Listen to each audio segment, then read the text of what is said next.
Hi everybody, today I'm going to make, people call it a marinara sauce, we used to call it a passata or a pasta sauce. It's basically just a tomato based sauce, and this for me is a recipe that goes way back, even before I started, with Slimming World.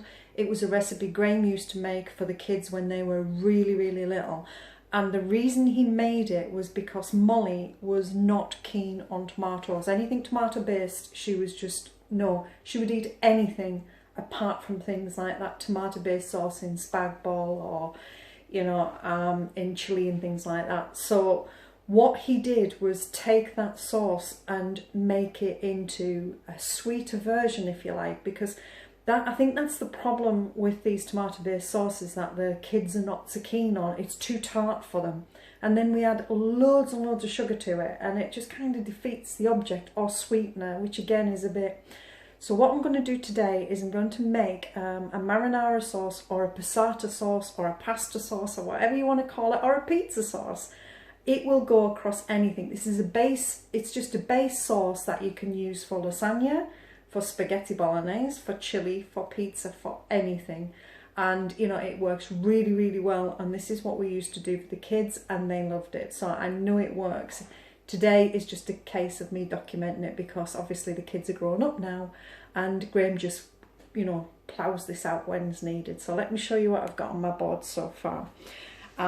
What we've got here is I've talked about tin tomatoes before, but these were just on a special, so I bought these. But tin tomatoes are where the issue starts with, because they can either be really sweet or they can be really tart. So again, that's where I think the issue starts. So we've got tin tomatoes. I've also got some tomato puree. The sweetness in my recipe is going to come from balsamic vinegar, and I think that works better than adding sugar. I've chopped up a whole clove of garlic. Now, this is where you need to adjust the recipe for your family. If your family's not keen on garlic, then just leave it out, or just add a little bit. Decide. This is a recipe you're going to need to adjust for your children. And here I've got, it was about a very half of a small onion. So, you're literally looking at something about, say, that size. You don't need a big onion in this, it's just a small one. And I've got some basil, because all kids like basil. But if they don't, leave it out. And the first job in all of this is a one-pan dish, and you can batch cook it into, loads and loads of portions. It freezes well. Or the other way to do it is to batch cook it and bring it down into single portions, so that when the kids want pasta and sauce, which is what we used to do, we used to just, get their portion of this marinara sauce out, slam it in the microwave, and suddenly I've got pasta and sauce for the kids in a couple of minutes. So it works really well. But the first job of this is you must soften down the onions. And I'm going to soften down the onions, and when the onions are soft and jammy and clear, I'm going to add the garlic just for a couple of minutes, and then I'll start bringing this together. Once I do that, I will come back and I'll show you the next steps in this. But that's where we are at the moment. So let me get on with sweating the onions down. Okay, we've got the onions to where I want them to be. And the idea is really that the onions shouldn't have any bite to them. The longer you soften them down, the sweeter they'll become. So they will add sweetness to the sauce. So I'll show you what I've got so far. The onions have gone in. The garlic is going to go into this, and I'm just going to quickly put that back on the heat and just give the garlic a couple of sort of minutes to warm through, if you like. This is the oil I've used here, so we'll just give the garlic a couple of minutes to sort of get aromatic, if you like. Let me just spin that a little bit further so you can see. There you go. And as I say, this is all going to be done in one pot, so there's going to be no faffing on with this at all.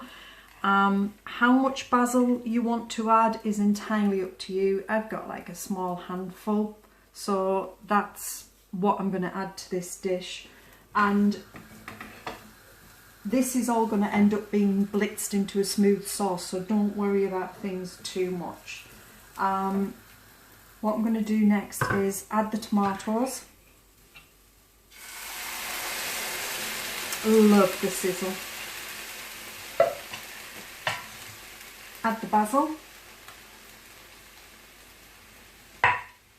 Add some tomato puree. Again, how much of this you add is entirely up to you. This will take some of the tartness out of the tomatoes as well. And the last one is the balsamic vinegar, and again it depends how much of this you want to add. You know, balsamic vinegar, the more you sort of reduce it down, the sweeter it'll get. This is again where you're going to need to decide what you want to do with the sauce. If you want to use the sauce for bolognese, then the sauce doesn't want to be too thick. But if you want to use the sauce for, say, pizza, or what I'm doing tonight, I'm going to make a really thick marinara sauce, then I'm going to leave it in the pan and just gently, gently, gently simmer it down, keep tasting it, keep tasting it, and keep tasting it until I get a sauce that I would like. And that's the key to it, really, is just getting the sauce to taste the way you like it. And you're going to need to decide how much of that you want to put in, how much basil you want to put in, how much garlic you want to put in, because all those things are going to make that sauce taste different for everybody. I'm going to let this reduce down and down and down, and if I do add anything more, I will come back and let you know. I don't think I probably will, but I will let you know. And we will just see where we go from there. But I'll come back and show you the finished dish when I get it sorted. Okay, so I've took the sauce down to where I want it to be, and I think this would be the ideal consistency for what I'm doing tonight, and it would be the ideal consistency for pizza. If you were doing something like spag bol or lasagna or chili, then you would leave it at the sort of thinner consistency. But what I could do now is actually portion this up and just freeze it for another day. But let me show you what I've done. I've cooked out some of the liquid, so as you can see, it's quite a thick mixture. I added in a little more splash of balsamic vinegar, and I added in a little bit more basil. This is the thing with basil and the balsamic, it's going to depend on which balsamic you use, how strong your basil plant is, and all of those things. And basically all I'm going to do now is I'm going to leave this to cool, and then I'm just going to blend it smooth, so the kids will never know what's in there. They won't know there's onions in there or basil or any of those things. So it is really sweet. I've took out the tartness of the tomatoes in here. So again, that would suit the kids' side of it, if you like. But that's the sauce I was looking for anyway. So if I was going to make pizza, this is a great sauce for a pizza base. Great sauce for what I'm cooking tonight, and it's a great sauce for pasta. So, and again, it'll last in the fridge for easily a week in an airtight container. So if you know you're going to be busy, you know, it's a great one to keep in the bottom of the fridge. So I'm going to go and let this cool, blend it smooth, and then I'll show you what I'm going to do with it. Catch you later. Okay, so here we go. This has been stood in the frying pan for a couple of hours. I just left it there while I was busy. I've just blended it smooth, and as you can see, look how thick it is now. So it's turning into kind of like a really thick paste, if you like. And what I'm going to do now is I'm just going to bring the final meal together, and once I've done that, I'll post a picture at the end of this video. Bye!